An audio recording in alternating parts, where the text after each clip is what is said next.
Hace mucho, mucho tiempo, antes del principio del mundo, había un rey. El Rey de Gloria.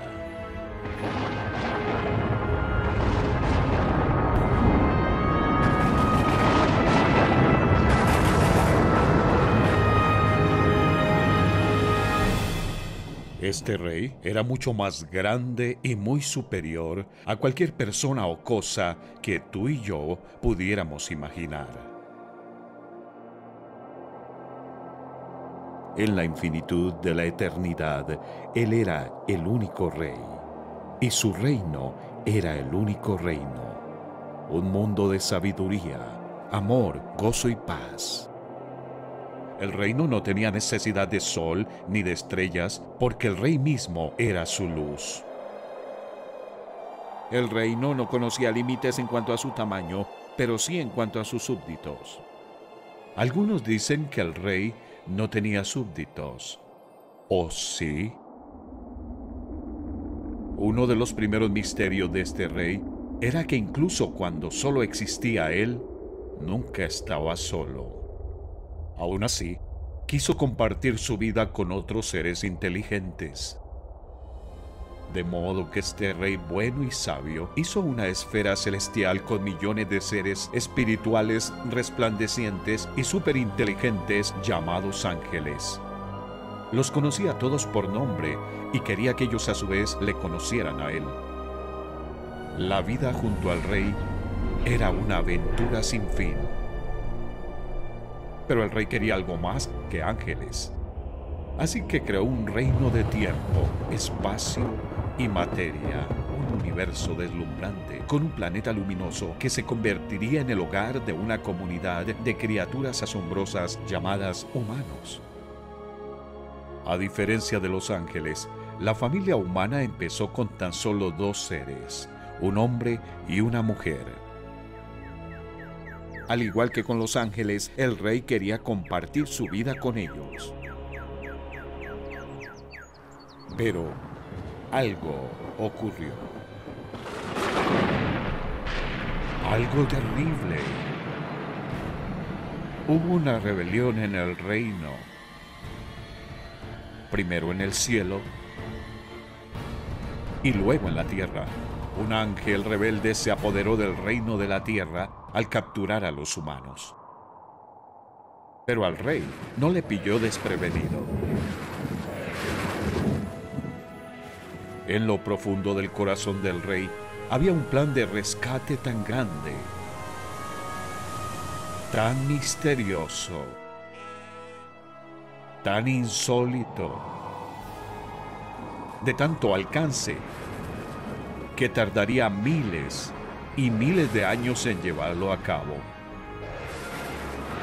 ¿Qué otra cosa esperaría del Rey de la Eternidad? Él vive por encima del tiempo.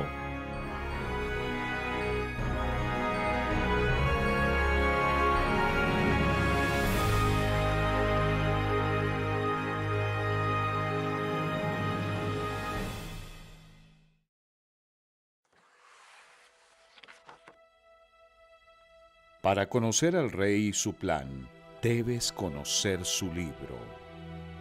A través de más de 15 siglos, el rey escogió a unas 40 personas para registrar su historia y mensaje. Ellos se llamaban profetas, él les dio sus palabras y ellos las escribieron en manuscritos que fueron copiados, transmitidos y conservados para las futuras generaciones. Aunque muchos profetas nunca se conocieron entre ellos, sus escritos relatan una historia y un mensaje coherentes. Los escritos de los profetas se llaman las Sagradas Escrituras. Sin las Escrituras solo podríamos hacer conjeturas acerca de por qué estamos aquí, de dónde venimos y hacia dónde vamos. Para conocer las respuestas correctas, necesitamos el libro del Rey. Hace unos 3500 años, el Rey inspiró a un profeta llamado Moisés para escribir: no solo de pan vive el hombre, sino de todo lo que sale de la boca del Señor. Hoy, las palabras del Rey están recopiladas en un solo libro, la Santa Biblia. Significa pura o separada de todo lo demás. Biblia significa libro o colección de libros. La Biblia es el libro más vendido y traducido del mundo. Miles de manuscritos de papiro y de cuero muestran que es el texto mejor preservado de la antigüedad. Las Escrituras tienen dos partes principales. La primera parte es el Antiguo Testamento, donde el Rey predice su plan. La segunda parte es el Nuevo Testamento, donde el Rey cumple su plan. Testamento significa pacto, contrato o acuerdo. El Antiguo Testamento predice lo que Dios planeaba hacer. El Nuevo Testamento registra el cumplimiento de su plan. Solo Él puede escribir la historia antes de que suceda. La diferencia entre el Antiguo y el Nuevo Testamento es la misma que hay entre recibir cartas y fotos de un gran rey, y que ese mismo rey te visite en persona.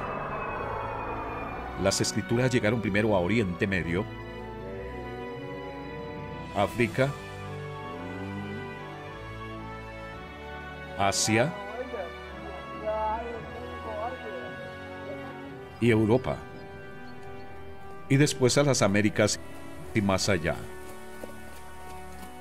Los profetas eran de Oriente Medio, pero la historia y el mensaje que escribieron es para cada nación, familia y persona, para ti.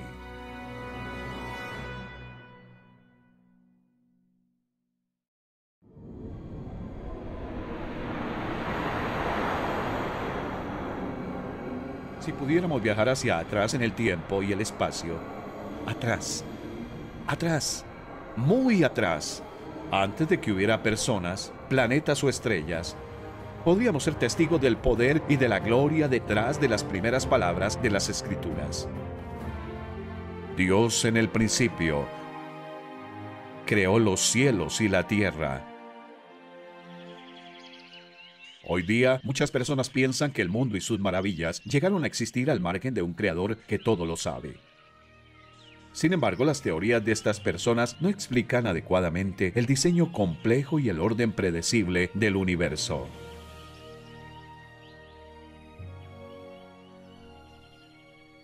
En su libro, el Rey dice: los cielos cuentan la gloria de Dios, el firmamento proclama la obra de sus manos. Hablando de manos, mira las tuyas, mueve los pulgares, intenta sujetar un libro, una escoba o un martillo sin ellos. Fíjate en las uñas, en las articulaciones y en la piel. Piensa en algunas cosas importantes que haces con tus manos. ¿Quién sino un maestro artesano podría diseñar herramientas como estas? ¿Qué clase de sabiduría y poder se requeriría para crear 1 billón de galaxias? O formar una célula viva con sus millones de partes complejas.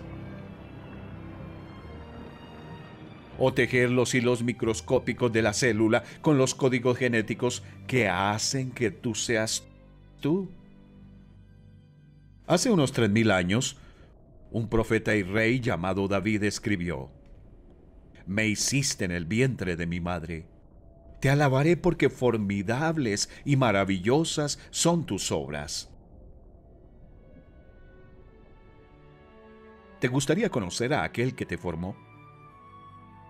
¿Te gustaría vivir para siempre con el hacedor y dueño de las galaxias? Puedes hacerlo. Él se ha revelado, quiere que le conozcas. Quiere que tu familia y tus vecinos le conozcan también. Te invita a entender su plan, experimentar su amor, contemplar su majestad, someterte a su gobierno y vivir bajo su gloria. pero no te obligará a ser su súbdito. A fin de cuentas, Él no solo es un rey, es el Rey de gloria. Esta es su historia.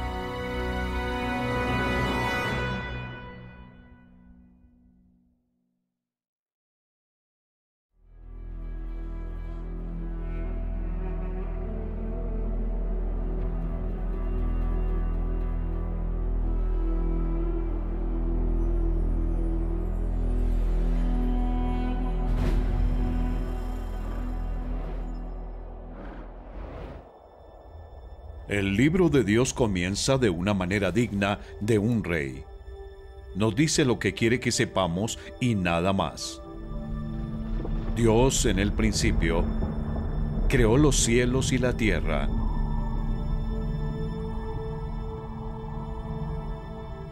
Todo lo que podemos ver y tocar tiene un principio. Pero el Creador, dueño del universo, no tiene principio ni fin. Él es el invisible y eterno Espíritu que puede estar en todo lugar, en todo momento. Él ve y conoce todo. ¿Sabes cómo se llama? Dios tiene muchos nombres, pero el más famoso es el Señor. En el idioma original de su libro, su nombre es Yahvé, que significa aquel que es, o sencillamente, el yo soy. La historia de la creación continúa con la descripción que hace el rey de la tierra primitiva. La tierra no tenía forma y estaba vacía, y la oscuridad cubría las aguas profundas, y el Espíritu de Dios se movía en el aire sobre la superficie de las aguas. Era el momento de preparar el planeta para las personas. Dios dijo, que haya luz, y hubo luz. Y vio Dios que la luz era buena. Luego separó la luz de la oscuridad. Dios llamó a la luz día, y a la oscuridad noche. Y fue la tarde, y fue la mañana, un día. ¿Qué hizo el primer día de la creación? Ordenó que la luz atravesara las tinieblas. Más tarde, el sol brillaría sobre la tierra, pero no el primer día. Dios quiere que sepamos que Él es el origen de la luz. Dios es luz, y en Él no hay ninguna oscuridad. Dios es puro como la luz. No puede ser contaminado. Incluso cuando la luz brilla sobre cosas muy sucias, sigue siendo pura. Dios es perfecto. Dios es santo. ¿Observaste quién estaba con Dios en la escena de la creación? Su Espíritu Santo estaba allí moviéndose sobre las aguas. Su Verbo también estaba allí hablando. En el principio ya existía el Verbo, y el Verbo estaba con Dios, y el Verbo era Dios. Él estaba con Dios en el principio. Por medio de Él todas las cosas fueron creadas. El Espíritu Santo y el Verbo siempre han estado con el único Dios verdadero. Por eso puede decirse del Rey que, incluso cuando solo Él existía, nunca estaba solo.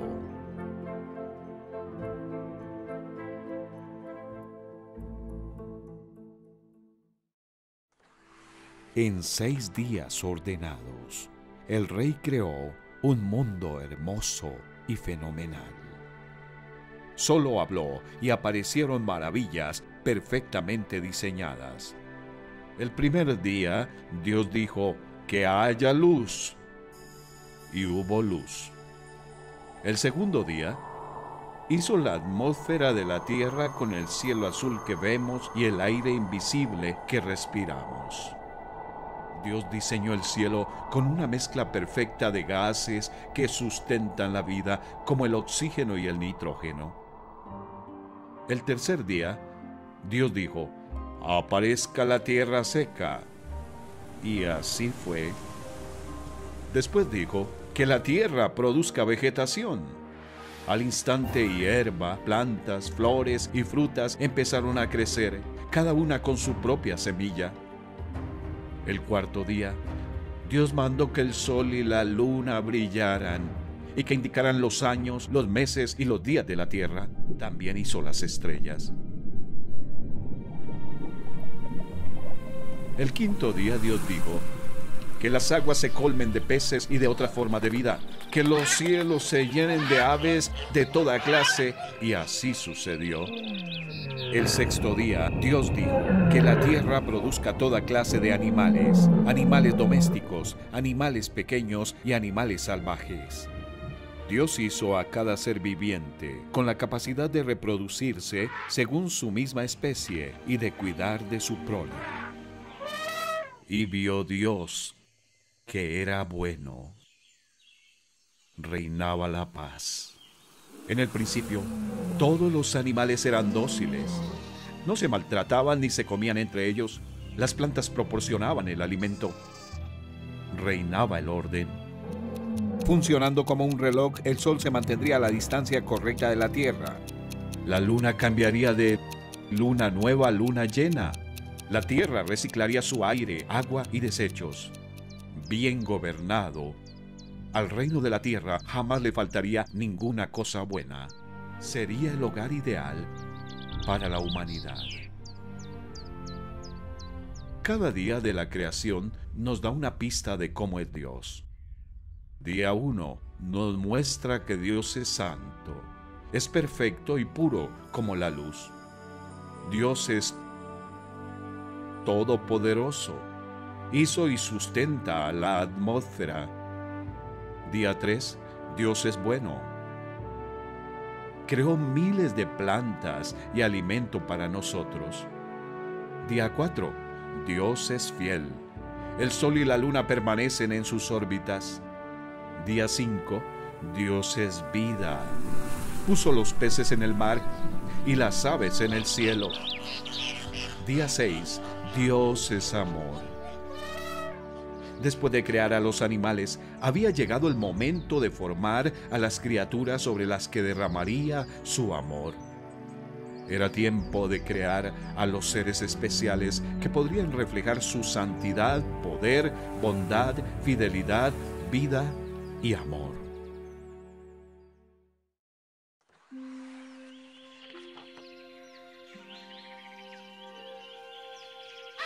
El sexto día de la creación, el rey conversó consigo mismo, Dios, su Santo Espíritu y su Verbo, y dijo: hagamos al ser humano a nuestra imagen y semejanza, que tenga dominio sobre la tierra y los seres vivientes.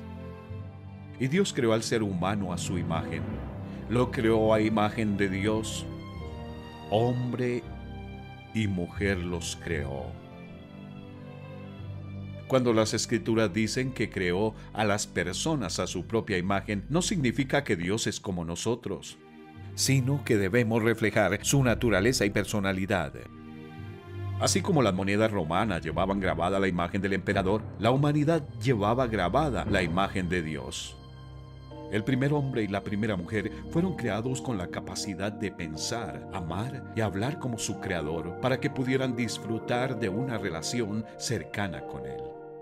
Las personas no fueron hechas para ser esclavas de Dios, sino sus amigas. Al crear a los humanos a su propia semejanza, Dios les dio dominio. Las personas debían cuidar y gobernar la tierra para Dios, descubriendo sus secretos y usando sus recursos sabiamente. Esas capacidades distinguían a la humanidad del reino animal. A los animales, Dios les dio dos dimensiones: cuerpo y alma. A los seres humanos, Dios les dio tres: cuerpo, alma y espíritu. Y Dios el Señor formó al hombre del polvo de la tierra y sopló en su nariz hálito de vida. Y el hombre se convirtió en un ser viviente. El cuerpo era simplemente la casa o tienda en la que Dios sopló el alma y el espíritu del hombre. El alma era el intelecto, las emociones y la voluntad del hombre que hacían posible que el hombre pensara, sintiera y escogiera. El espíritu conectaba al hombre con Dios. Mientras que el cuerpo equipaba al hombre para conectarse con el mundo visible, el espíritu lo equipaba para conectarse con el Dios invisible. El Señor quería que los humanos le conociesen. Las personas serían el tesoro especial de Dios, puesto que Dios les había hecho no era solamente su creador, sino también su dueño. Dios el Señor llamó al primer hombre Adán, que significa de la tierra o sencillamente hombre. Más adelante Dios formaría a la primera mujer, pero antes había que llevar a cabo algunos preparativos. Adán necesitaba un hogar y un trabajo.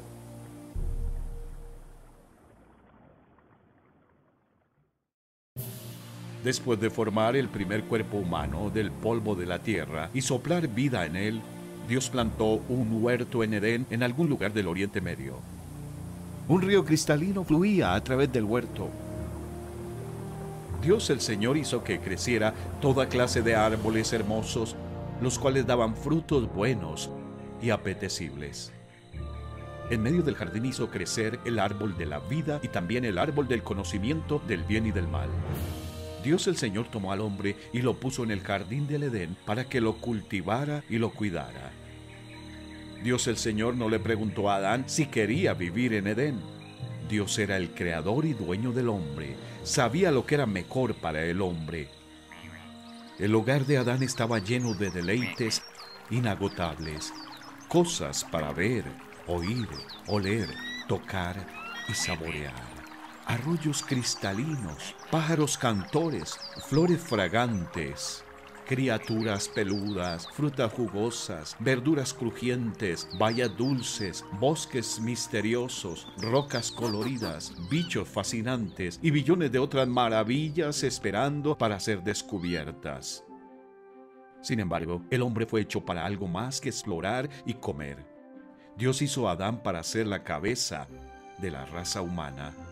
Dios quería que Adán y su familia reinaran con él para siempre. Pero solamente aquellos a quienes se les puede confiar tareas pequeñas pueden encargarse de tareas grandes. Así que Dios le dio a Adán su primer trabajo, cuidar del huerto. Este huerto era un lugar perfecto. No tenía espinos, maleza ni insectos malos. El clima era ideal y la tierra era fértil, aunque jamás llovía. En cambio, un vapor subía de la tierra y regaba el suelo. Dios también le dio otro trabajo a Adán, poner nombres a los animales.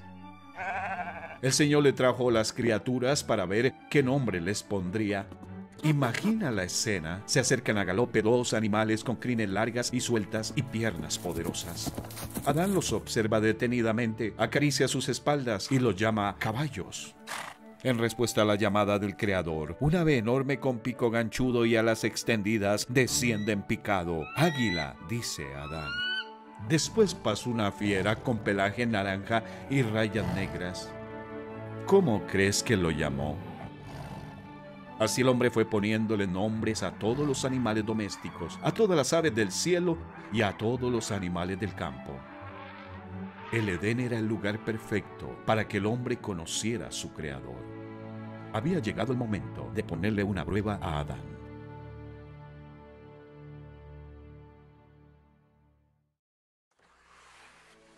Desde el principio, Dios y el hombre eran amigos, pero era necesario probar esa amistad. El rey del universo no poblaría su reino de súbditos que estuvieran obligados a someterse a él. Dios amaba a Adán y tenía planes asombrosos para él y su futura familia. Puesto que Dios quería personas, no marionetas, le dio una norma para obedecer. Dios el Señor tomó al hombre y lo puso en el jardín del Edén para que lo cultivara y lo cuidara, y le dio este mandato: puedes comer de todos los árboles del jardín, pero del árbol del conocimiento del bien y del mal no deberás comer. El día que de él comas, ciertamente morirás.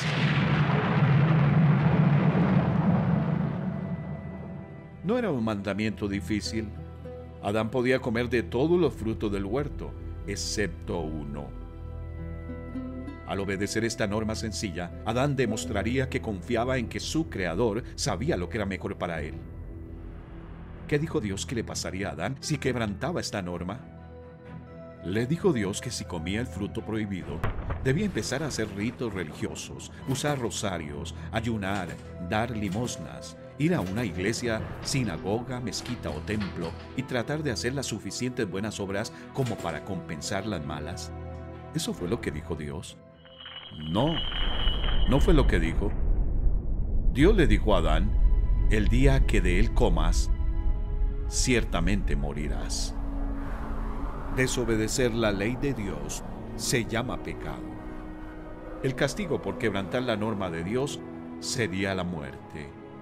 En su libro, el rey llama a esto la ley del pecado y de la muerte. La ley del rey dice que el pecado debe castigarse con la muerte. La muerte significa separación. Si Adán desobedecía esa única norma de Dios, llegaría a ser como una rama rota que empieza a marchitarse y a morirse en el instante en que se separa de su fuente de vida. Si Adán decidía hacer lo que él quería, en vez de lo que el rey del universo le había dicho que hiciera, eso sería un acto de rebelión. Sería pecado. El pecado pondría fin a la amistad del hombre con Dios. El pecado haría que el cuerpo del hombre envejeciera y muriera. El pecado separaría el espíritu, el alma y el cuerpo del hombre de Dios para siempre. El pecado es mortal.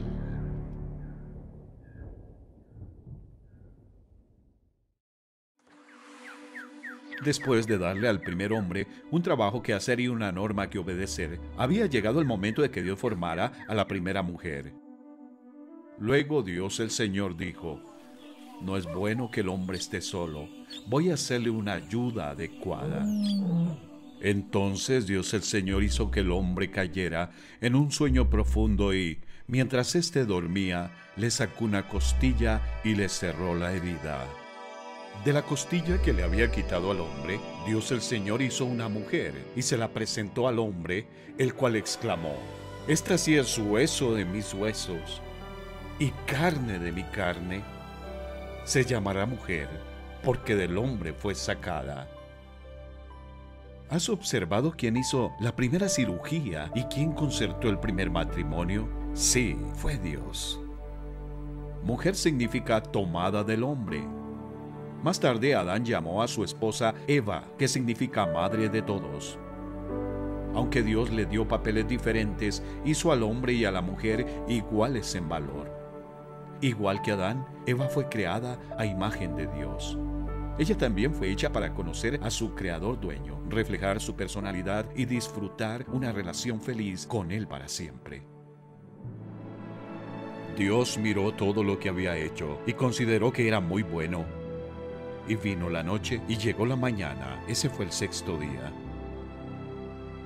Al llegar el séptimo día, Dios descansó porque había terminado la obra que había emprendido. ¿Por qué descansó Dios el séptimo día? Porque su trabajo había terminado.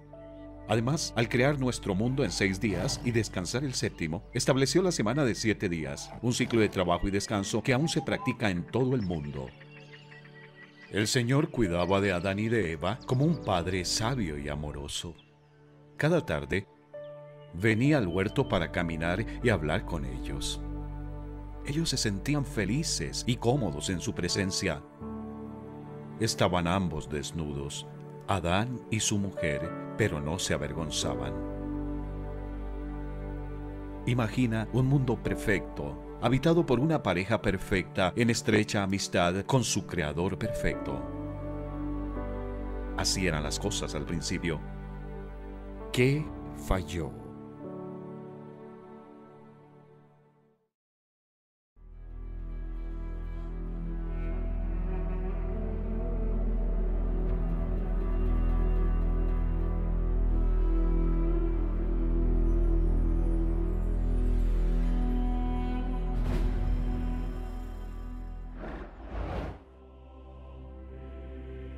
Antes de descubrir lo que falló en la tierra, necesitamos entender algunas cosas sobre el cielo.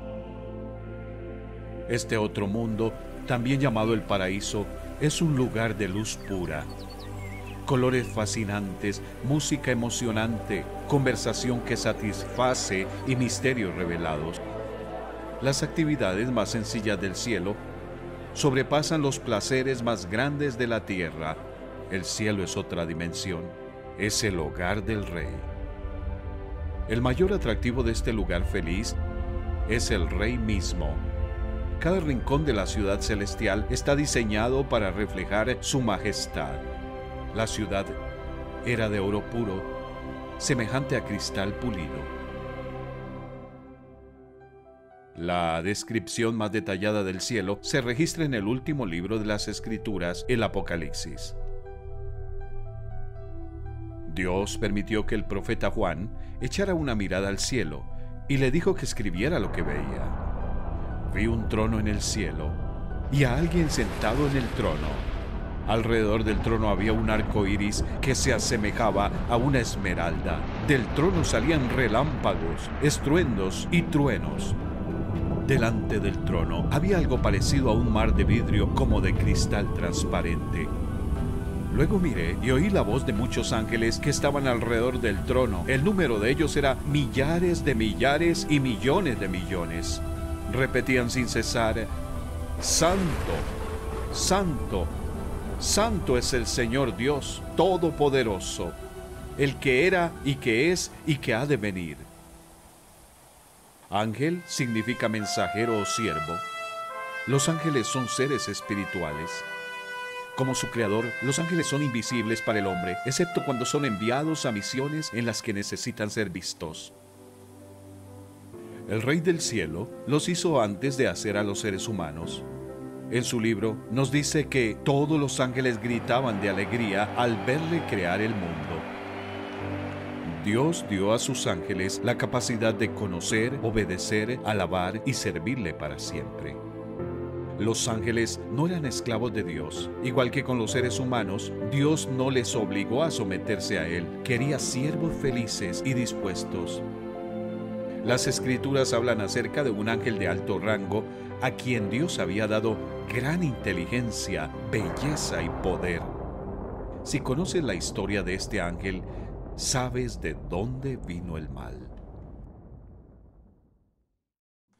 Lucifer era uno de los ángeles principales de Dios. Su nombre significa reluciente.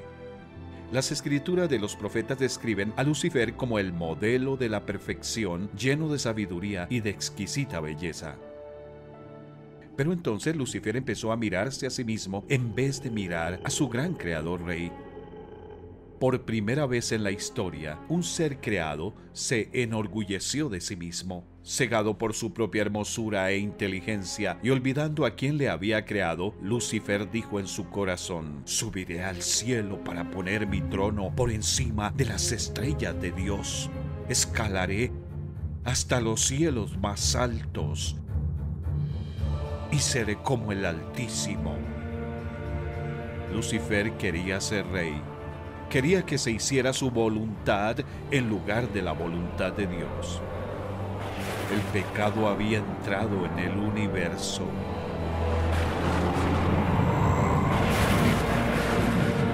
Lucifer convenció a un tercio de los ángeles a unirse a su rebelión, pero Dios, que no puede tolerar el pecado, los expulsó de su hogar celestial.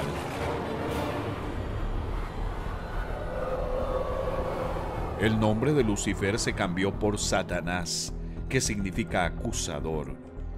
También se le llama el diablo, que significa engañador. Los ángeles malvados se llaman demonios. En un lugar oscuro y secreto, Dios preparó una prisión para el diablo y sus demonios. Ese lugar se llama el infierno y el lago de fuego. Es un lugar de eterna separación de Dios. Un lugar donde los rebeldes ya no causarán más problemas. Un día Satanás y todos sus demonios serán encerrados en esa prisión para siempre, pero aún no están todos allí. ¿A dónde fueron estos espíritus malvados cuando Dios los expulsó? Se trasladaron a la atmósfera de la tierra. Ahí el diablo organizó a sus ángeles por rangos. Si podía gobernar en el cielo, gobernaría en la tierra. Por eso las Escrituras llaman a Satanás el príncipe de la potestad del aire, el espíritu que ahora opera en los hijos de desobediencia. El diablo y sus demonios son invisibles para nosotros, pero son reales. Aunque no sabemos qué aspecto tienen, sí conocemos su propósito oscuro y malvado. Utilizarán toda clase de artimañas para que las personas se unan a su reino de tinieblas y perdición. Son capaces de hacer cualquier cosa en su empeño por destruirte. Satanás se disfraza como un ángel de luz. Su enemigo, el diablo, ronda como león rugiente buscando a quien devorar.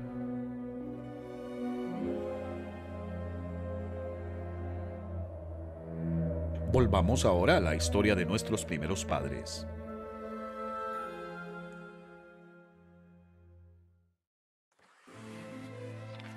Las vidas de Adán y Eva estaban llenas de aventura y propósito. Cada día estaba lleno de asombro mientras exploraban su huerto inmenso, cuidaban de las criaturas y las plantas y probaban la comida. Cada atardecer era aún más maravilloso porque su creador dueño les honraba con una visita personal. Cómo les encantaba caminar y hablar con él. El hombre y su esposa eran felices en su hogar del huerto. Pero Satanás no era feliz. Odiaba a Dios y odiaba a estas dos criaturas que reflejaban la imagen de Dios. Así que el diablo, que había fracasado en su intento de apoderarse del reino del cielo, conspiró para hacerse con el reino de la tierra. Si tan solo pudiera conseguir que Adán, la cabeza de la raza humana, quebrantara la ley de Dios. Pero no tentaría a Adán directamente. Un día, la mujer escuchó una voz.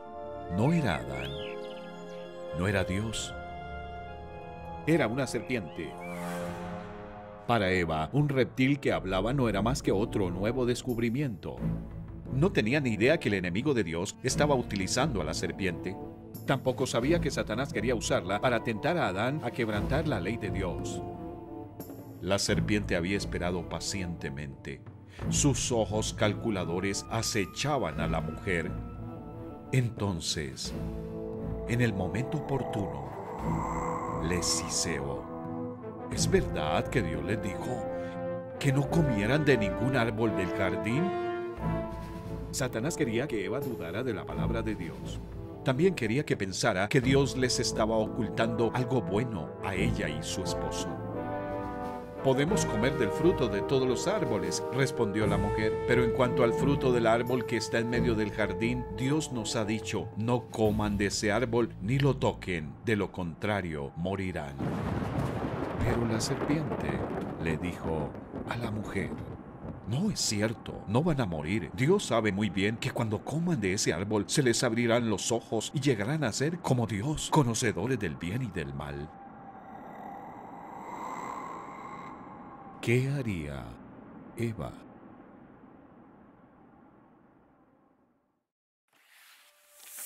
Dios les había dado a Adán y Eva la libertad de elegir entre hacer la voluntad de Dios o la suya propia.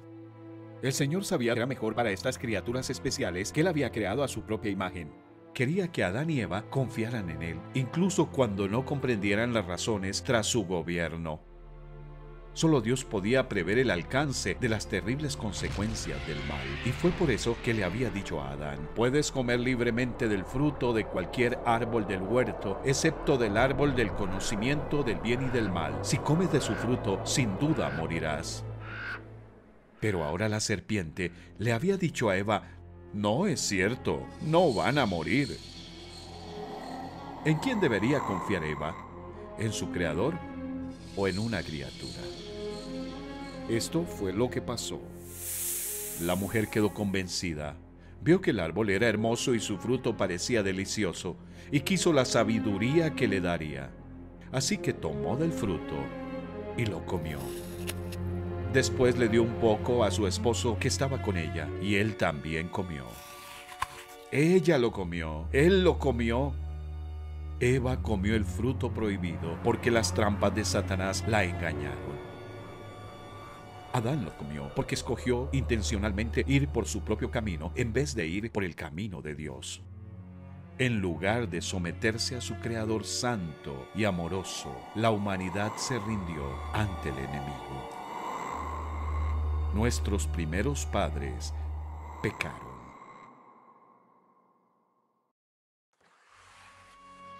Adán fue nombrado cabeza de la raza humana. Fue quien recibió el mandato de Dios de no comer del fruto del árbol del conocimiento del bien y del mal. No fue hasta que Adán mordió el fruto ilícito que tanto él como su esposa empezaron a sentir los efectos espantosos de su elección. En ese momento se les abrieron los ojos y tomaron conciencia de su desnudez. Por eso, para cubrirse entretejieron hojas de higuera. Vergüenza ardiente y culpa desgarradora llenaron sus almas.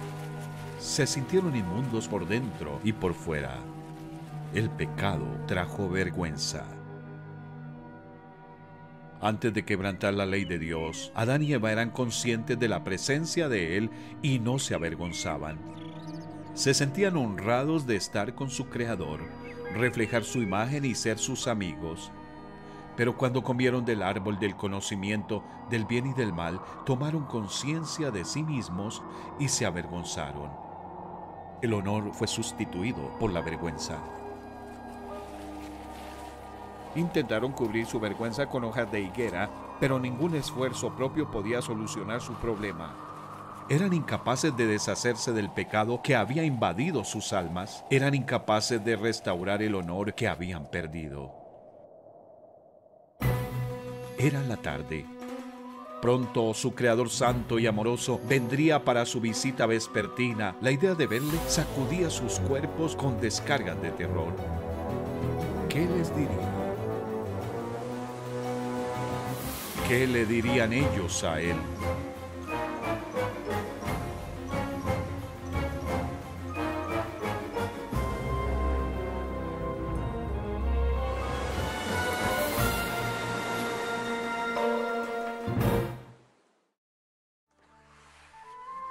Antes de desobedecer a Dios, Adán y Eva se regocijaban al ver a su Creador dueño cada vez que venía a visitarles. Ahora tenían miedo. Cuando el día comenzó a refrescar, oyeron el hombre y la mujer que Dios andaba recorriendo el jardín. Entonces corrieron a esconderse entre los árboles para que Dios no los viera. Como niños desobedientes que intentan esconderse de sus padres, Adán y Eva intentaron esconderse de su Creador. Dios el Señor llamó al hombre y le dijo: ¿Dónde estás? El hombre contestó: escuché que andabas por el jardín y tuve miedo porque estoy desnudo. Por eso me escondí. ¿Y quién te ha dicho que estás desnudo?, le preguntó Dios. ¿Acaso has comido del fruto del árbol que yo te prohibí comer? Él respondió: la mujer que me diste por compañera me dio de ese fruto y yo lo comí. Entonces Dios el Señor le preguntó a la mujer: ¿qué es lo que has hecho? La serpiente me engañó y comí, contestó ella. ¿Por qué querían esconderse Adán y Eva de Dios? Porque habían pecado. ¿Por qué culpaban a otros por su pecado? Porque estaban avergonzados. Adán y su mujer ya no mostraban la imagen santa de Dios. En lugar de reflejar la santidad y el amor de su Creador, ahora reflejaban la rebelión y el orgullo del diablo. La primera pareja había llegado a ser como una rama rota de un árbol vivo. Su pecado había roto su relación con el Rey del universo. Espiritualmente estaban muertos. Su pecado les había separado de la fuente de vida eterna. Físicamente seguían vivos, pero el proceso de envejecimiento había comenzado. El poder de la muerte había invadido sus cuerpos. ¿Cuál era la causa de toda esta muerte y destrucción? El pecado.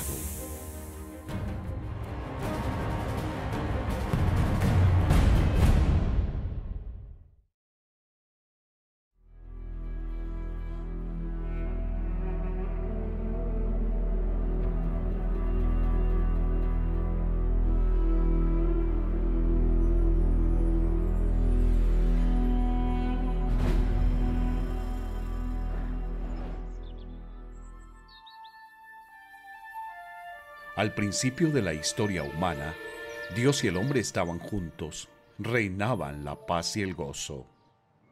Pero entonces el hombre quebrantó la ley de Dios.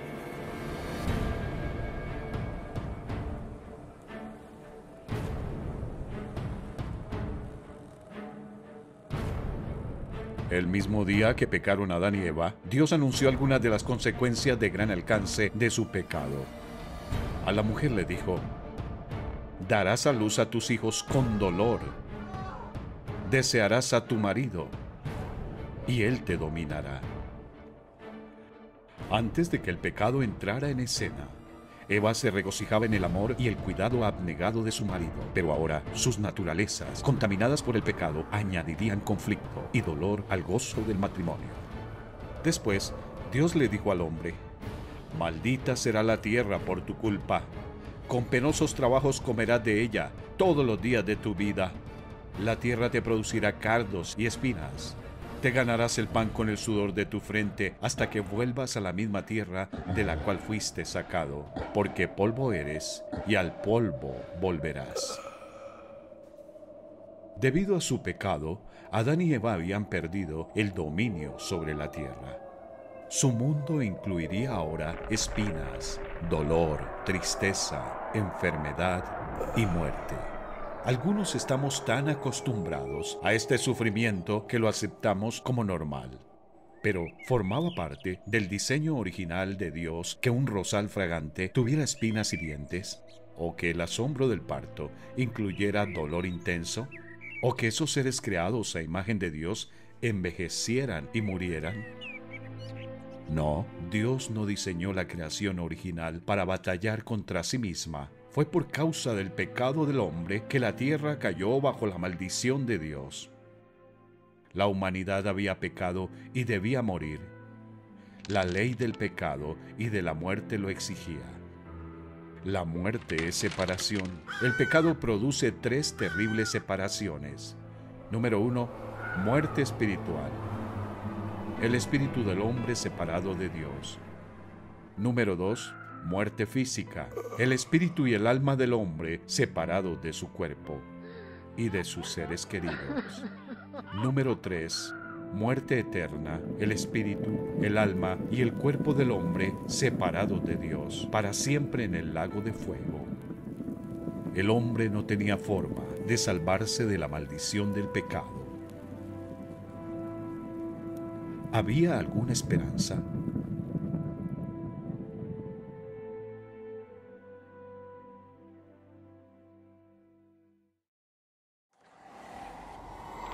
Satanás había robado el tesoro especial del rey, pero el rey tenía un plan secreto para rescatarlo.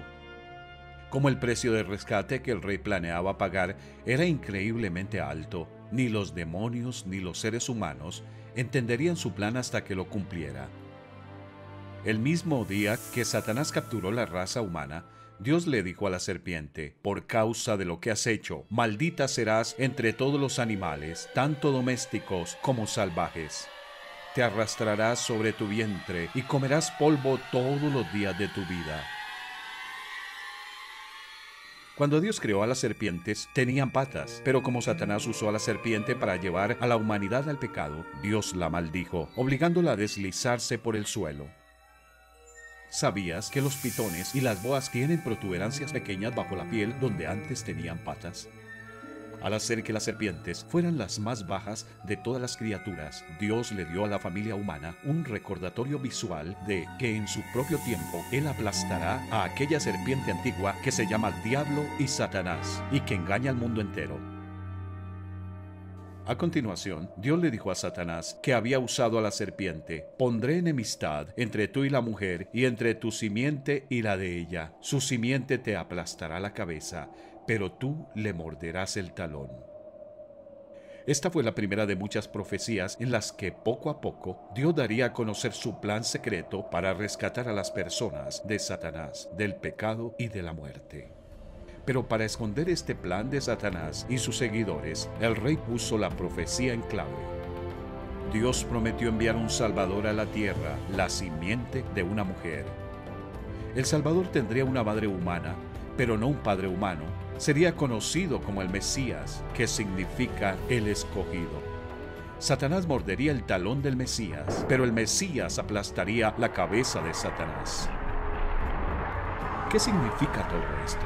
El rey lo aclararía más adelante, pero de momento Dios les había dado a Adán y a Eva un rayo de esperanza. Miles de años después, uno de los profetas del rey escribiría: el pueblo que camina en oscuridad verá una gran luz. La Virgen concebirá un niño, dará a luz un hijo y lo llamarán Emmanuel, que significa Dios está con nosotros. El rey rescataría su tesoro especial. Pero, ¿cuánto le costaría?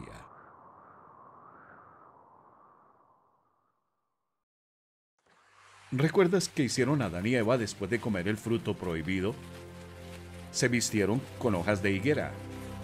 ¿Esas prendas les hicieron sentirse más cómodos en la presencia de su creador juez? No, se sentían avergonzados y culpables. No tenían forma de arreglar las cosas entre ellos y Dios. Así que Dios hizo algo por ellos. Dios el Señor hizo ropa de pieles para el hombre y su mujer, y los vistió. ¿Quién hizo el primer sacrificio animal de la historia? Dios. El Señor sacrificó unos animales, hizo ropa de pieles y vistió a Adán y Eva. Al hacerlo, Dios les estaba enseñando unas lecciones básicas sobre su justicia, misericordia y gracia. Pensemos en estas tres palabras importantes. Justicia. Mira a los animales muertos. ¿Por qué los sacrificó Dios? Lo hizo para enseñarles a Adán y Eva que la ley del pecado y de la muerte debe cumplirse. Su pecado tenía que ser castigado con la muerte. Eso es justicia. Misericordia. Mira a Adán y Eva. ¿Dios los ejecutó? No, Dios proveyó animales para que murieran en su lugar. De esta manera, Dios castigó su pecado sin castigarles a ellos. Eso es misericordia. Gracia. Ahora mira la hermosa ropa de Adán y Eva. ¿Merecían estos dos transgresores este regalo? No, pero Dios les mostró bondad al vestirles con las pieles de los animales sacrificados. Eso es gracia. Adán y Eva volvían a sentirse felices en la presencia de Dios. La sangre animal cubrió su pecado. Adán y Eva merecieron morir ese día, pero unos animales inocentes murieron en su lugar. La ropa de pieles de animales cubrieron su vergüenza. Adán y Eva se sentían cómodos de nuevo en la presencia de Dios.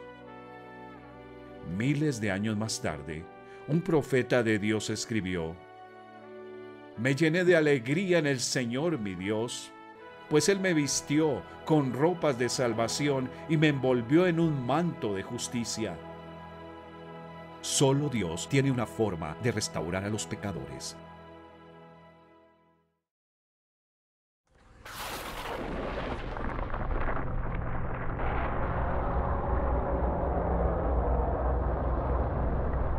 Cuando Dios expulsó a los ángeles rebeldes del cielo, su destino estaba sellado. Esos seres espirituales que habían vivido en la luz resplandeciente del cielo no tenían excusa, pero para los seres humanos, contaminados por el pecado, el Señor tenía un plan para recuperarlos si confiaban en Él. Aún así, el pecado tiene sus consecuencias. Así como Dios echó a Lucifer y sus ángeles malignos del paraíso celestial, echó al hombre y su esposa del paraíso terrenal. Después de expulsarlos, el Señor Dios puso querubines poderosos al oriente del jardín de Edén. Colocó una espada de fuego ardiente a fin de custodiar el camino hacia el árbol de la vida. El árbol de la vida era el otro árbol especial en medio del huerto. Solo las personas perfectas podían comer de él. Adán y Eva ya no eran perfectos, habían pecado y debían envejecer y morir. Nuestro gran Dios, Creador, es santo. Eso significa que es puro, limpio, perfecto y justo. Debido a su naturaleza santa y a sus leyes santas, debe castigar el pecado con la muerte, la separación de la fuente de vida. Algunas personas creen que Dios es tan grande que puede ignorar las leyes que Él mismo ha decretado. Imagina un tribunal donde el juez se niega a hacer cumplir las leyes de la nación. ¿Dirías que tal juez es grande? Imagina un partido de fútbol donde el árbitro ignora las reglas del juego. ¿Le llamarías un gran o un mal árbitro? Satanás quería que Eva creyera que su creador no haría cumplir sus reglas, que no castigaría a los transgresores con la muerte. Pero el Rey y Juez justo del universo siempre cumple su palabra. Dios es grande, puedes confiar en Él. La rectitud y la justicia son el cimiento de tu trono. El amor inagotable y la verdad van como séquito delante de ti. Veamos si puedes resolver este acertijo. ¿Qué pueden hacer Satanás y los seres humanos que el Señor Dios no puede hacer? Aquí está la respuesta de Dios mismo. Por nada romperé mi pacto. No retiraré ni una sola palabra que he dicho, y por mi santidad no puedo mentir.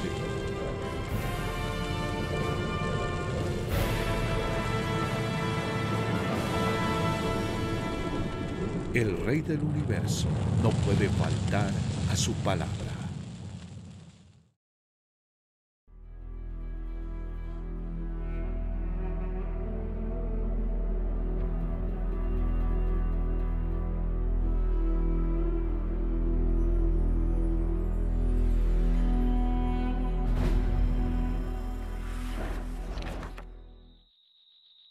Fuera del huerto, el mundo seguía siendo un lugar hermoso, pero también incluía cosas malas como plantas espinosas, bichos molestos, rodillas raspadas y narices congestionadas.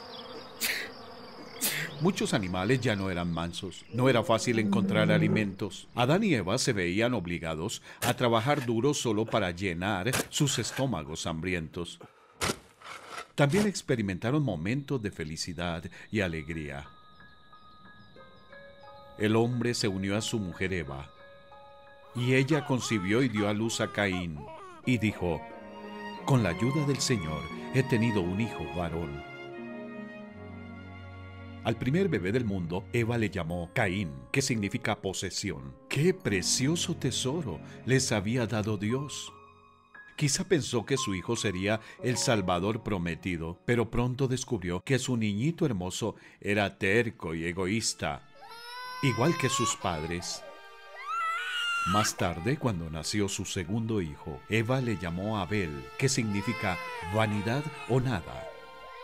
Evidentemente, Adán y Eva no podían producir aquella simiente de una mujer sin pecado que salvaría a las personas de sus pecados.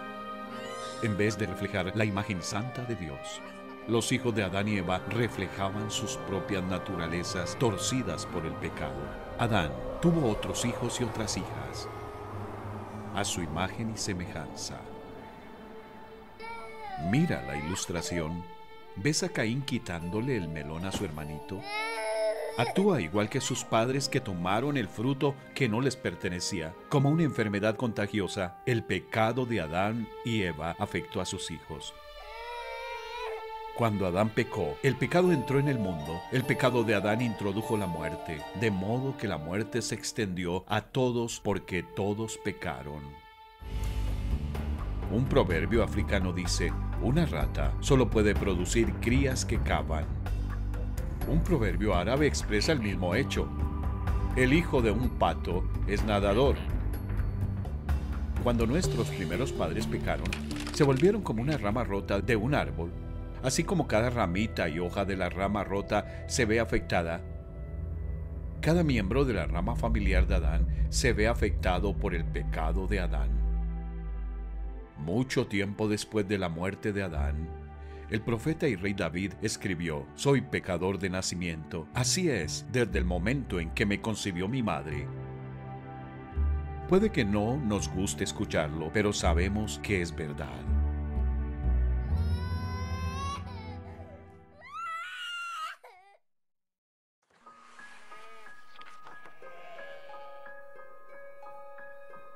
Adán y Eva tuvieron muchos hijos e hijas, pero las escrituras se centran en la historia de los dos primeros hijos.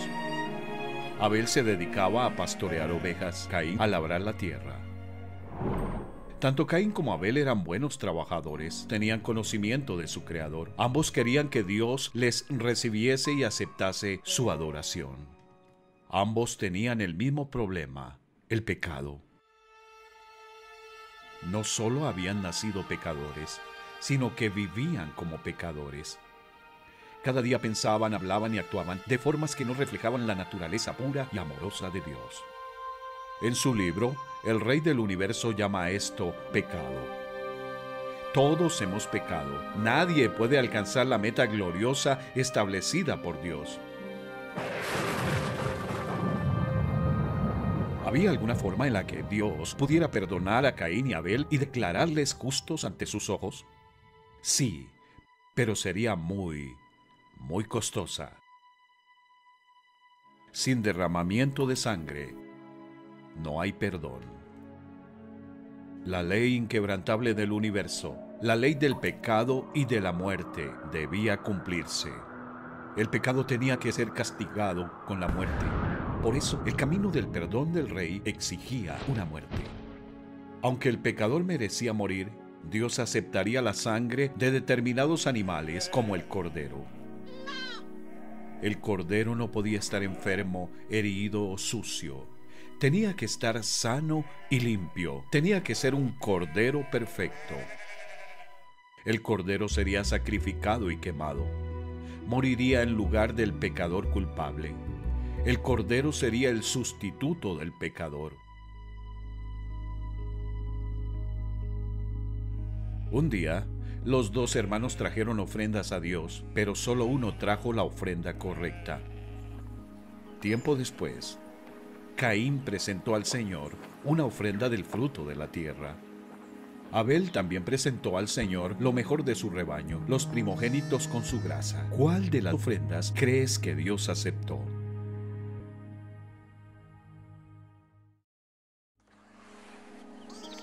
Mira a los hermanos y lo que están a punto de ofrecer a Dios.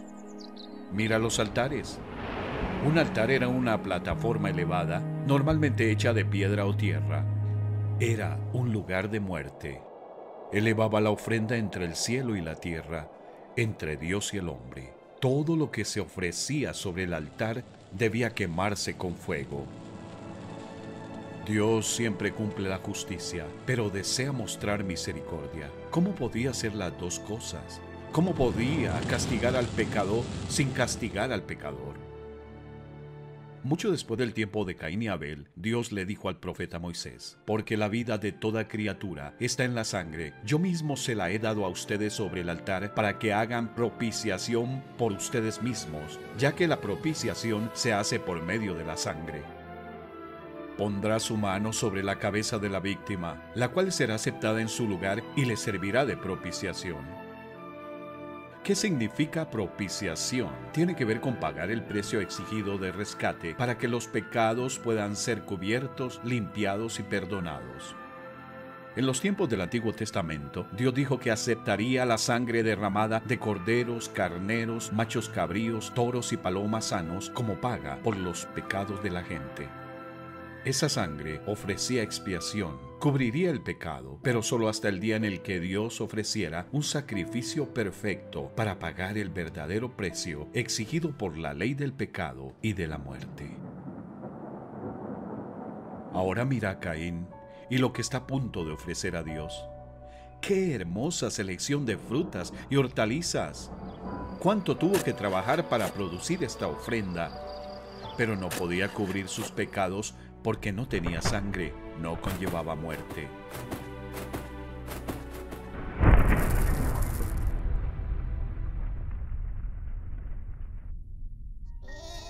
Mira a Abel y su ofrenda. ¡Qué cuadro tan triste! El corderito está atado y a punto de morir. ¿Ves cómo Abel pone su mano sobre la cabeza del cordero? Puesto que Abel creyó en el plan de Dios, Dios tomó todos los pecados de Abel y los puso sobre el cordero. Abel está dando gracias al Señor porque aunque él, Abel, merece el castigo de la muerte, Dios aceptará la sangre del cordero para cubrir el pecado.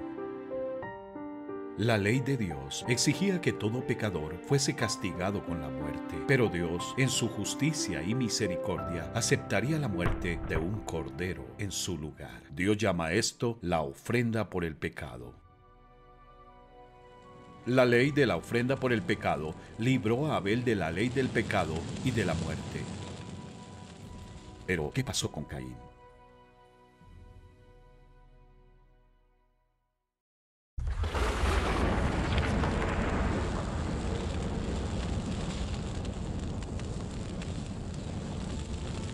¿Ves el altar de Caín?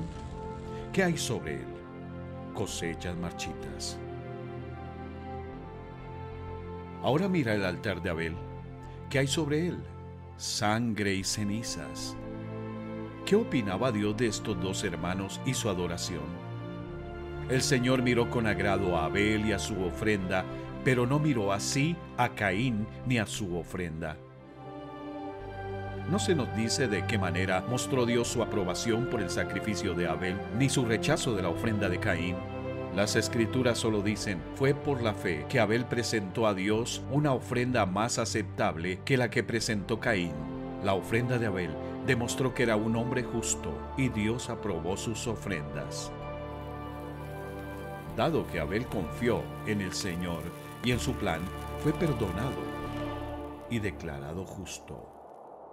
Este fue el regalo que Dios le hizo a Abel. Dios cargó al cordero con el pecado de Abel y el cordero murió en su lugar. La sangre del cordero fue derramada y su cuerpo reducido a cenizas. La ira justa de Dios contra el pecado cayó sobre el cordero en vez de sobre Abel. Porque le agradó a Dios aquel cordero sacrificado, porque señalaba al Salvador venidero que pagaría un día la deuda de pecado del mundo. Debido a su fe en el plan de Dios, Abel gozaba ahora de una relación correcta con él. Más tarde, cuando muriera, en vez de verse separado de Dios para siempre, estaría con él, su amigo. La ley de la ofrenda por el pecado había triunfado sobre la ley del pecado y de la muerte.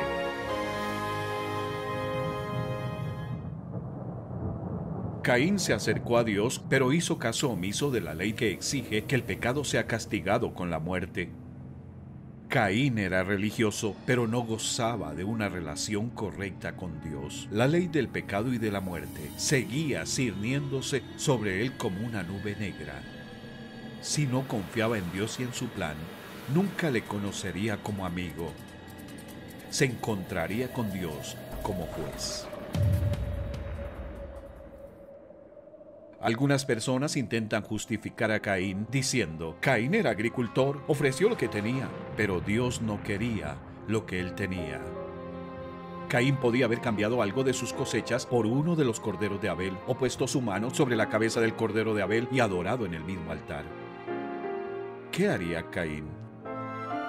Se arrepentiría y vendría a Dios con la ofrenda adecuada.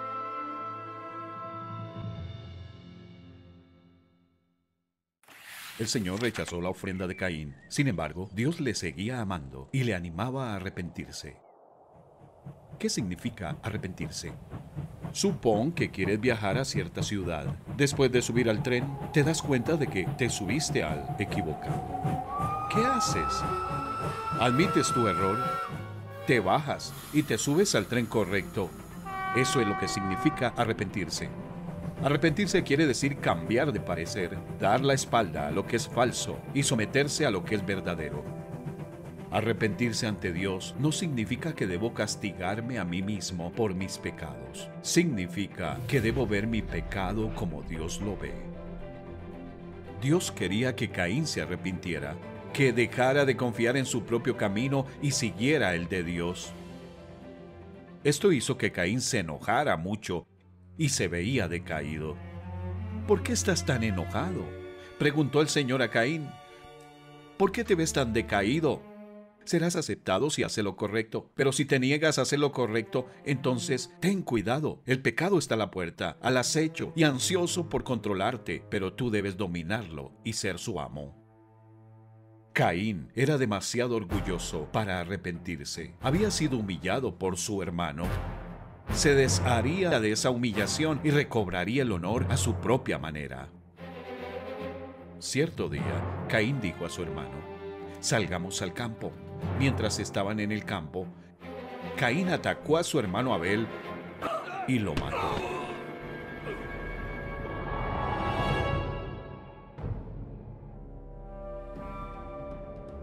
Luego el Señor le preguntó a Caín: «¿Dónde está tu hermano? ¿Dónde está Abel?». «No lo sé», contestó Caín. «¿Acaso soy yo el guardián de mi hermano?». Pero el Señor le dijo: «¿Qué has hecho? Escucha, la sangre de tu hermano clama a mí desde la tierra».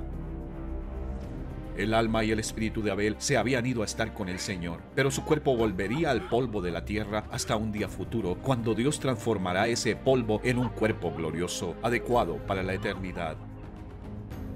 En cuanto a Caín, Dios le dio otra oportunidad para arrepentirse, pero él la rechazó. Así Caín se alejó de la presencia del Señor. En un espíritu de rebeldía, Caín se trasladó hacia el oriente y construyó una ciudad. Él y su esposa tuvieron muchos hijos. Sus tataranietos hicieron las primeras herramientas de metal e instrumentos musicales. Los descendientes de Caín eran muy inteligentes, pero no conocían al Señor.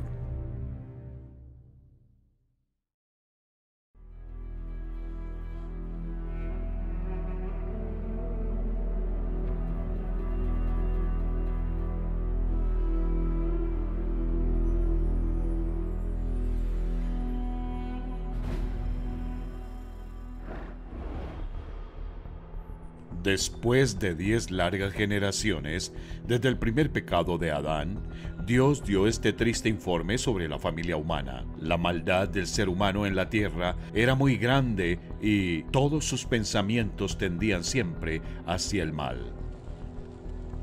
Sin embargo, una familia en la tierra aún confiaba en Dios. Pero Noé contaba con el favor del Señor. Le dijo a Noé: «He decidido acabar con toda la gente, pues por causa de ella la tierra está llena de violencia. Así que voy a destruir a la gente junto con la tierra. Constrúyete un arca de madera resinosa, hazle compartimentos y cúbrela con brea por dentro y por fuera».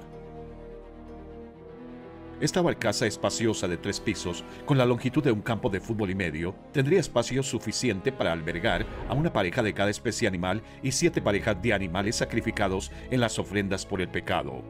El arca tenía un sistema de ventilación y una sola puerta grande. Durante un siglo entero, Noé, junto con su esposa, sus 3 hijos y sus respectivas esposas, construyó el arca.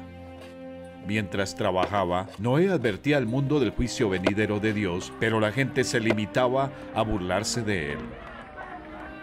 Por fin, el arca estaba lista. La familia de Noé la había llenado de provisiones. Dios trajo a los animales, los reptiles, los insectos y los pájaros.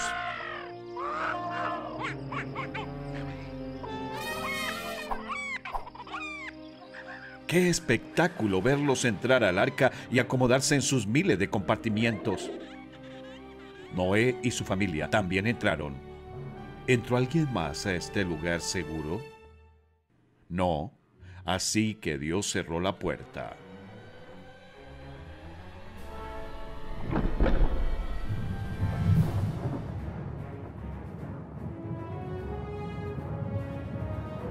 Nubes amenazadoras rodearon el planeta, los relámpagos destellaron y los truenos retumbaron. Se revelaron las fuentes del mar profundo y se abrieron las compuertas del cielo.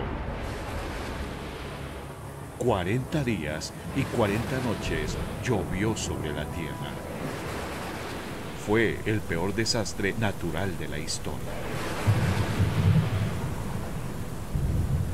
Toda la humanidad, salvo aquellas 8 almas refugiadas en el arca, pereció. Un mundo orgulloso e incrédulo aprendió la verdad demasiado tarde.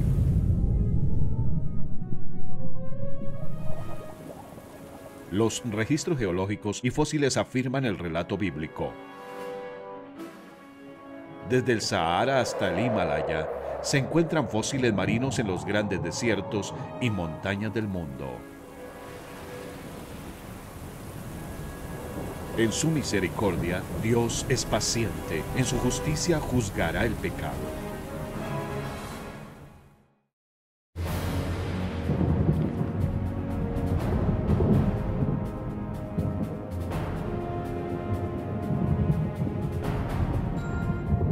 ¿Qué pasó, pues, con Noé y su familia y los animales dentro del arca? Se salvaron del juicio de Dios. Dios se acordó de Noé y de todos los animales salvajes y domésticos, envió un viento que soplara sobre la tierra y las aguas del diluvio comenzaron a retirarse. La gigantesca arca fue bajando hasta descansar sobre Ararat, un enorme monte de 2 picos en Turquía oriental. Noé envió una paloma 3 veces para ver si podía encontrar tierra seca. La primera vez, la paloma simplemente volvió. La segunda vez, vino con una hoja de olivo en el pico. La tercera vez, ya no volvió. Había encontrado un hogar. Noé sabía que era tiempo de salir del arca. Había pasado un año entero desde que inició el diluvio. ¿Sabes qué hizo Noé después de que su familia y los animales salieron del arca? Luego Noé construyó un altar al Señor y sobre ese altar ofreció como holocausto animales puros y aves puras. El Señor percibió el grato aroma. La justicia y la misericordia de Dios no habían cambiado. El pecado seguía exigiendo la paga de muerte. Por eso Noé derramó la sangre de unas criaturas inocentes y quemó sus cuerpos sobre un altar suspendido entre el cielo y la tierra, entre Dios y el hombre. Estos sacrificios señalaban al Mesías sin pecado que un día vendría a la tierra para ofrecer la verdadera paga por el pecado. A continuación, Dios le dio un mandamiento a Noé y su familia. Sean fecundos, multiplíquense y llenen la tierra. Dios hizo también un pacto con el planeta Tierra. He colocado mi arco iris en las nubes, el cual servirá como señal de mi pacto con la tierra. Nunca más las aguas se convertirán en un diluvio para destruir a todos los mortales. Como símbolo de su pacto, Dios develó un arco iris glorioso que se elevaba sobre el cielo nublado. Dios prometió que nunca volvería a enviar un diluvio global. El arco iris nos recuerda que, ya sea para castigar o para proteger, Dios siempre cumple sus promesas. Siempre. Aunque habían sido bendecidas con un nuevo comienzo, al paso de unas pocas generaciones, muchas personas habían abandonado al Señor para seguir su propio camino. Por ejemplo, Dios había mandado que la humanidad se extendiera y llenara la tierra. ¿Y qué hizo el hombre? Las Escrituras dicen: en ese entonces se hablaba un solo idioma en toda la tierra. Al emigrar al oriente, la gente encontró una llanura en la región de Sinar, el actual Irak, y allí se asentaron. Un día se dijeron unos a otros: vamos a hacer ladrillos y a coserlos al fuego. Usaron ladrillos en vez de piedras y asfalto en vez de mezcla. Luego dijeron: construyamos una ciudad con una torre que llegue hasta el cielo. De ese modo nos haremos famosos y evitaremos ser dispersados por toda la tierra. En vez de alabar el gran nombre del Señor, los constructores de esta ciudad querían que la gente les alabara a ellos. Igual que Satanás, estaban controlados por un espíritu de orgullo y rebeldía. En su deseo de construir una torre que llegue hasta el cielo, eran como las personas religiosas de hoy que esperan llegar al cielo por sus propios esfuerzos. Como Caín, eran personas religiosas, pero hacían caso omiso del camino de Dios, del perdón y la justicia. No confiaban en Dios y su plan. Así que el Señor Dios dijo: vamos a bajar a confundirlos con diferentes idiomas, así no podrán entenderse unos a otros. De esa manera, el Señor los dispersó por todo el mundo y ellos dejaron de construir la ciudad. Por eso la ciudad se llamó Babel, porque fue allí donde el Señor confundió a la gente con distintos idiomas. Así los dispersó por todo el mundo. Al darle un idioma diferente a cada familia o clan, el Señor detuvo su proyecto de construcción. No le quedó más remedio a la gente que marcharse de Babel y llenar la tierra tal y como Dios les había mandado. La gente no terminó su torre, pero los planes de Dios seguían cumpliendo los tiempos determinados por Él.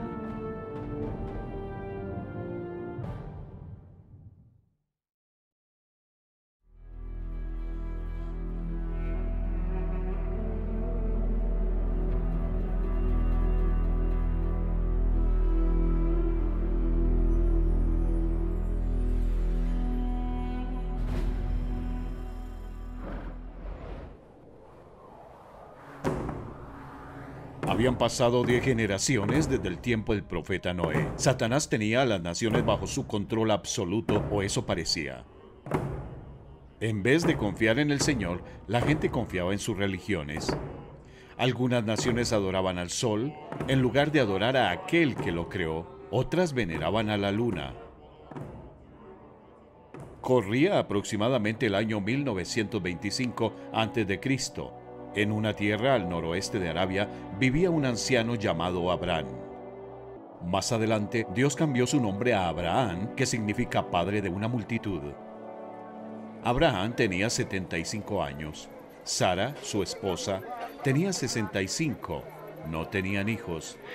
Sus padres y vecinos eran idólatras. Adoraban a las cosas creadas en vez de adorar al Creador. Un día, el Señor le dijo a Abraham: «Deja tu tierra, tus parientes y la casa de tu padre, y vete a la tierra que te mostraré. Haré de ti una nación grande y te bendeciré. Haré famoso tu nombre y serás una bendición. Bendeciré a los que te bendigan y maldeciré a los que te maldigan. Por medio de ti serán bendecidas todas las familias de la tierra».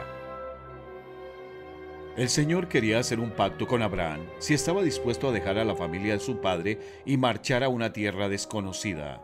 El Señor haría dos cosas muy grandes con él. Número 1, Dios convertiría a Abraham en el padre de una gran nación.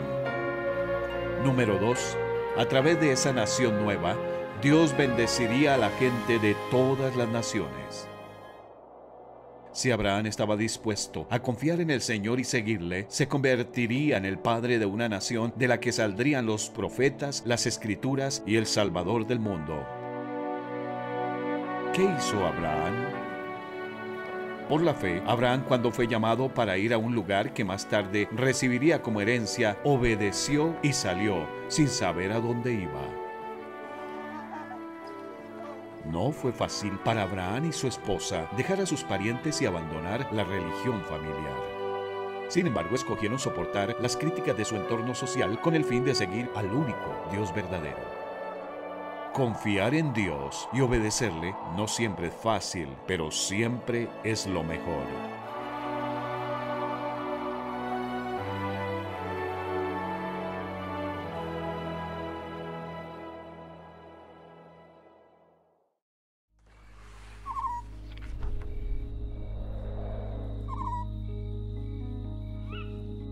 Abraham y su esposa eran ancianos y no tenían hijos. Sin embargo, el Señor había prometido hacer de Abraham el padre de una gran nación. ¿Cómo reaccionó Abraham ante esa promesa imposible de Dios? Le creyó Abraham a Dios, y esto se le tomó en cuenta como justicia. Como todos los descendientes de Adán, Abraham era un pecador, pero como Abel y Noé, ofrecía a Dios sacrificios por el pecado. Dado que Abraham creyó al Señor y sus promesas, eso le fue contado por justicia en el cielo, y Dios le dio el regalo de la vida eterna. Sara confió también en el Señor, y también fue declarada justa. Pero es difícil esperar. Después de estar en la tierra de Palestina durante 10 años, esperando y orando para que Sara quedara embarazada, decidieron ayudar a Dios a cumplir su promesa de darle un hijo a Abraham. Siguiendo una costumbre local, Sara dio su criada egipcia Agar a Abraham. Él durmió con Agar y ella se quedó embarazada y dio a luz un hijo. Le llamaron Ismael. Unos 13 años después, cuando Abraham tenía 99 años y Sara 89, el Dios Todopoderoso se les apareció de nuevo. Les dijo que tendrían un hijo y que se llamaría Isaac. El Señor también le dijo a Abraham: en cuanto a Ismael, yo lo bendeciré, pero mi pacto lo estableceré con Isaac, el hijo que te dará Sara de aquí a un año por estos días. Un año después, Sara dio a luz a Isaac, el hijo de la promesa. Mira la imagen. ¿Ves a Abraham y su esposa contemplando el cielo nocturno? Están dando gracias al Señor por su fidelidad. Luego despidieron a Agar y a Ismael, pero Dios fue bueno con ellos también. El muchacho creció en el desierto y Dios estaba con él. Llegó a ser un hábil arquero, se estableció en el desierto de Parán y su madre arregló que se casara con una mujer de la tierra de Egipto. Ismael se convirtió en el padre del poderoso pueblo árabe, al que Dios ha bendecido de muchas formas. En cuanto a Isaac, se quedó en casa, cuidando el ganado y los rebaños de su padre. A veces le ayudaba a escoger un cordero sano para sacrificarlo y quemarlo sobre un altar por sus pecados. Pero ni Isaac ni su padre podrían imaginarse el sacrificio que Dios estaba a punto de exigir.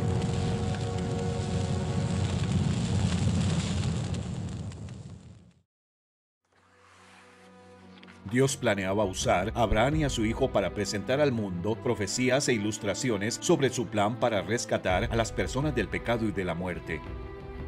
También pensaba probar la fe de Abraham al extremo, al pedirle que hiciera algo espantoso, algo que no tendría sentido hasta que la prueba terminara. En esta etapa de su vida, Abraham tenía una confianza absoluta en el Señor. Le conocía. Sabía que Dios es bueno y justo. ¿Sería capaz Abraham de confiar en él y obedecerle, aunque lo que le pedía parecía equivocado? Esta es la historia directamente de las Escrituras. Pasado cierto tiempo, Dios puso a prueba a Abraham y le dijo: «Abraham». «Aquí estoy», respondió.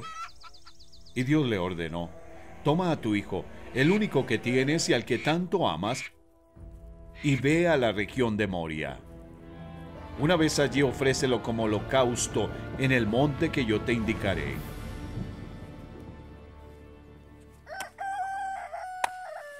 Abraham se levantó de madrugada y ensilló su asno. También cortó leña para el holocausto y, junto con 2 de sus criados y su hijo Isaac, se encaminó hacia el lugar que Dios le había indicado.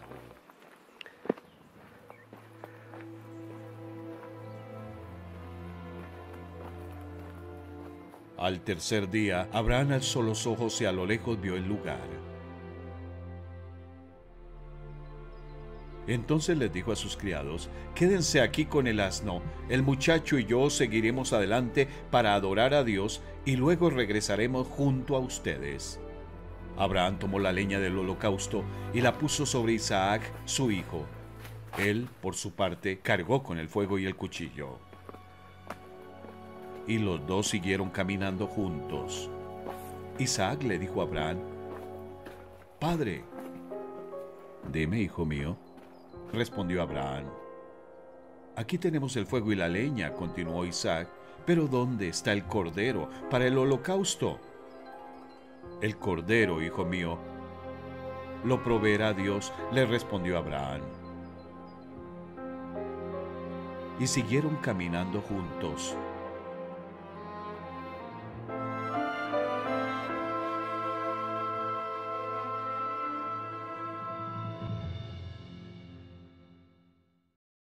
¿Escuchaste lo que Abraham dijo a sus siervos antes de subir con su hijo al monte del sacrificio?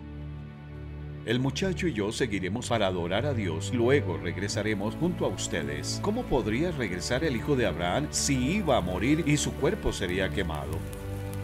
Las escrituras dicen, consideraba Abraham que Dios tiene poder para resucitar a los muertos. Dios había prometido que Isaac sería el padre de una nueva nación, de la cual vendría el Salvador prometido. Dios no puede mentir. Para Abraham, eso era suficiente. Mientras tanto, ¿qué pensaba Isaac? Él sabía que era pecador y que merecía morir por sus pecados. Sabía también que Dios aceptaría un sustituto. Pero iba al lugar del sacrificio sin carnero y sin cordero. No tenía sentido. Así que Isaac le dijo a su padre, aquí tenemos el fuego y la leña, pero ¿dónde está el cordero para el holocausto?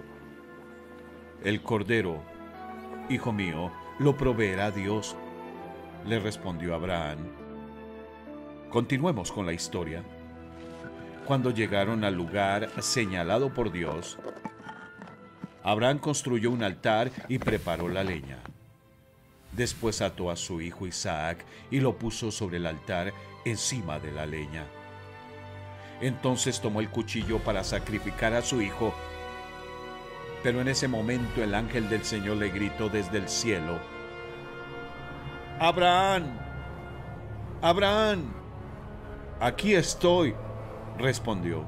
No pongas tu mano sobre el muchacho, ni le hagas ningún daño, le dijo el ángel. Ahora sé que temes a Dios, porque ni siquiera te has negado a darme a tu único hijo. Abraham y su hijo se regocijaron. Pero, ¿qué harían para ofrecer el sacrificio exigido? Abraham alzó la vista y, en un matorral, vio un carnero enredado por los cuernos. El hijo de Abraham sería librado de la pena de muerte. Dios había provisto un sustituto.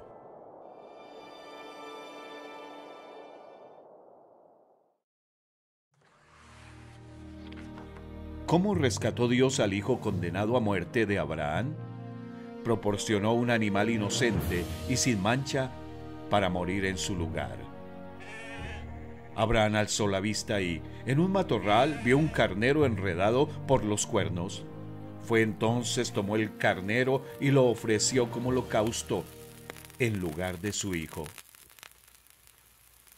Estos acontecimientos ilustraban el plan de Dios de enviar a un Salvador santo que cumpliría con las exigencias de la ley del pecado y de la muerte, que rescatara a los pecadores de cada nación de la tierra. Abraham llamó a aquel lugar El Señor proveerá. La gente todavía usa ese nombre como proverbio. En el monte del Señor será provisto.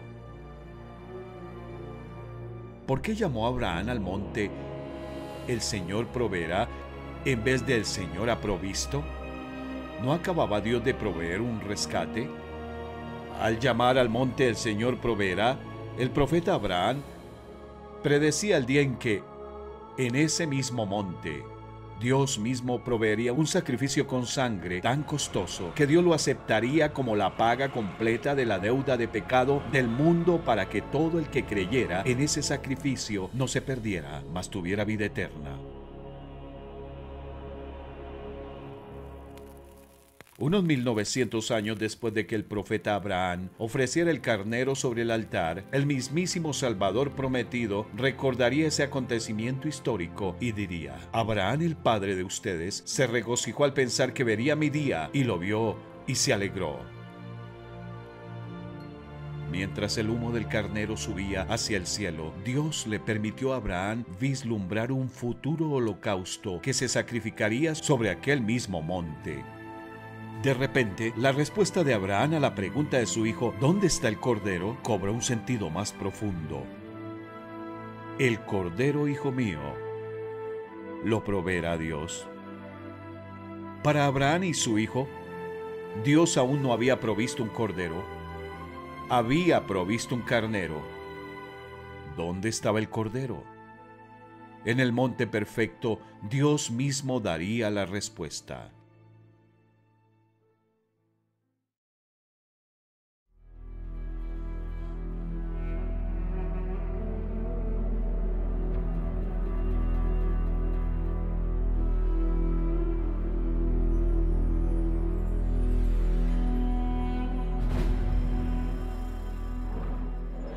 ¿Recuerdas las dos grandes promesas que Dios le hizo a Abraham? Primero dijo, haré de ti una nación grande. Dios cumplió su palabra. Abraham tuvo a Isaac, Isaac tuvo a Jacob, y Jacob tuvo 12 hijos, cuyas familias se convirtieron en las 12 tribus de Israel. Dios también dijo, por medio de ti serán bendecidas todas las familias de la tierra. Dios cumpliría esa parte de su promesa también. Al trabajar con esta nación especial y a menudo rebelde, Dios quiso mostrarles a todos los pueblos de la tierra cómo es Él y cómo los pecadores pueden acudir a Él. Cada vez que Dios protegía a esta nación, protegía sus planes de bendecirnos a ti y a mí, porque era de esta nación que vendrían los profetas, las santas escrituras y el Salvador prometido. El plan secreto de Dios seguía avanzando.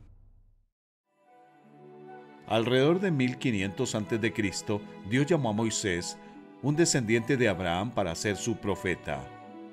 Moisés escribió los primeros 5 libros de la Biblia. Dios también lo usó para librar a los 3 millones de descendientes de Abraham de 4 siglos de esclavitud. Dios mismo les guió a través del desierto hostil, con una columna de nube para ofrecer sombra durante el día y con una columna de fuego para ofrecer luz de noche. Por su brazo poderoso, abrió un camino de escape para ellos en el Mar Rojo. Les dio pan del cielo, agua de una roca, y los trajo hasta el monte Sinaí. Allí, al pie del monte, Dios dijo al pueblo, ustedes serán para mí un reino de sacerdotes y una nación santa. Dios quería que esta nación fuera santa, separada para Él y diferente a las naciones de alrededor. Sin embargo, el pueblo no entendía lo que significaba ser santo. No se veían como pecadores necesitados. Pensaban que, de algún modo, podían ganar el favor de Dios. Para darles una lección sobre su ira ardiente contra el pecado, el Señor descendió entre temblores de tierra, llamaradas de fuego y el estruendo de una trompeta. El monte Sinaí estaba totalmente cubierto de humo, porque el Señor había descendido sobre él en forma de fuego. Nubes de humo subían al cielo como el humo que sale de un horno de ladrillos, y todo el monte se sacudía violentamente a medida que el sonido del cuerno de carnero se hacía cada vez más fuerte. Moisés hablaba y Dios le respondía con voz de trueno. Dios le había dado a Adán una norma. Estaba a punto de darle 10 a esta nueva nación.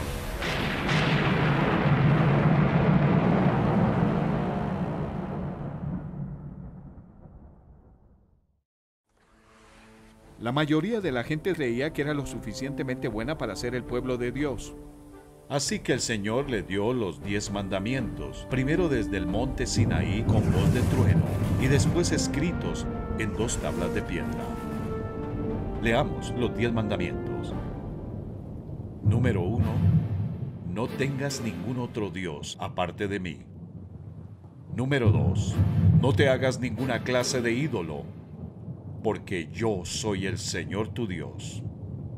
Número 3. No pronuncies el nombre del Señor tu Dios a la ligera. Número 4. Acuérdate del sábado para consagrarlo. Número 5. Honra a tu padre y a tu madre. Número 6. No mates. Número 7. No cometas adulterio. Número 8. No robes. Número 9. No des falso testimonio en contra de tu prójimo.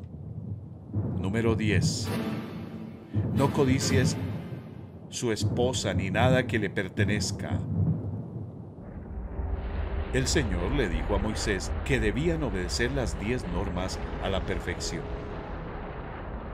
Maldito sea quien no practique fielmente las palabras de esta ley. ¿Cómo crees que se sentían las personas después de escuchar estos 10 mandamientos? ¿Crees que aún pensaban que eran buenas? ¿Y tú crees que eres lo suficientemente bueno para vivir en el reino perfecto de Dios? Lee otra vez la norma número 1. No tengas ningún otro Dios aparte de mí. ¿Siempre pones primero a Dios? Si no es así, no has guardado esta ley. Lee la 5. Honra a tu padre y a tu madre. Si has desobedecido alguna vez a tu padre o a tu madre, eres culpable ante Dios. Ahora mira la norma 8. No robes. Si alguna vez te has llevado algo que no es tuyo o has hecho trampa en un examen, has quebrantado esta ley. ¿Has mentido alguna vez? Entonces no has obedecido la norma 9. El último mandamiento nos dice que está mal incluso querer tener lo que le pertenece a otra persona. Dios ve el pecado en nuestro corazón. ¿Cuántos pecados hicieron falta para arruinar la relación de Adán y Eva con Dios? Solo uno. La exigencia de Dios de perfección no ha cambiado. Porque el que cumple con toda la ley, pero falla en un solo punto, ya es culpable de haberla quebrantado toda. Dios es santo y no puede ignorar el pecado. ¿A ti te gustaría compartir una habitación con el cadáver descompuesto de un cerdo? Nuestro pecado es así para Dios. Rociar perfume sobre el cadáver no purificará la habitación, y ninguna cantidad de esfuerzo puede purificar nuestros corazones. Un espejo me enseña la suciedad en mi cara, y la ley de Dios me enseña el pecado que hay en mi corazón. Así como el espejo no puede limpiar mi cara, los 10 mandamientos no pueden limpiar mi corazón. Nadie será justificado en presencia de Dios por hacer las obras que exige la ley. Más bien, mediante la ley cobramos conciencia del pecado. Por muy buenos que nos creamos, no somos lo suficientemente buenos para vivir con Dios en el cielo. Necesitamos un Salvador.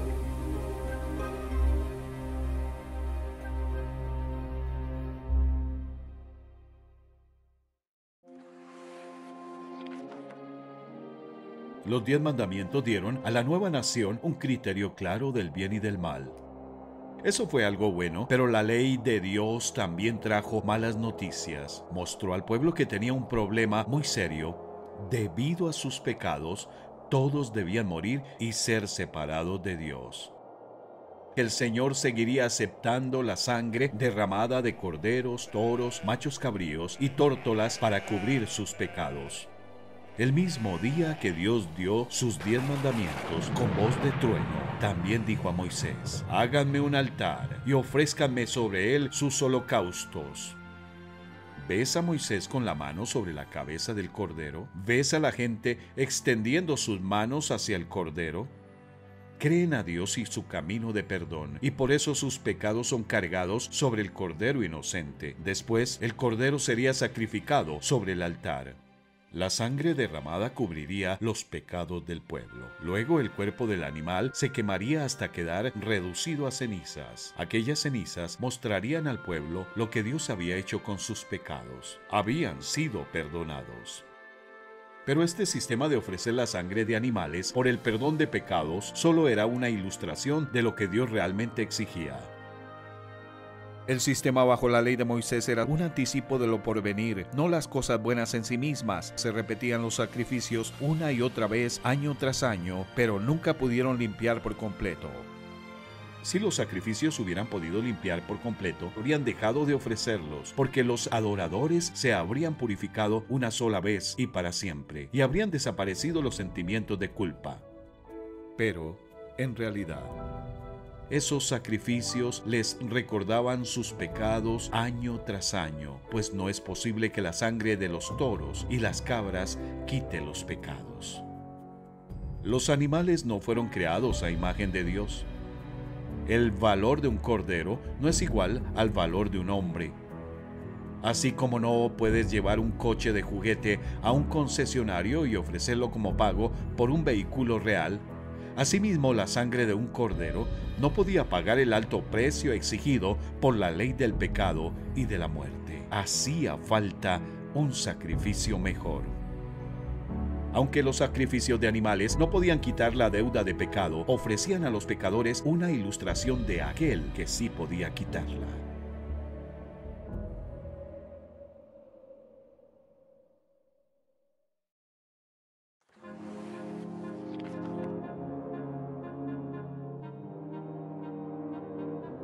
Al acercarse más y más al momento de la llegada del Salvador, el Señor les dijo a sus profetas que escribieran muchas más profecías sobre este Mesías Rey. A continuación, se presentan algunas de esas profecías. La joven concebirá y dará a luz un hijo. Pero de ti, Belén, saldrá el que gobernará.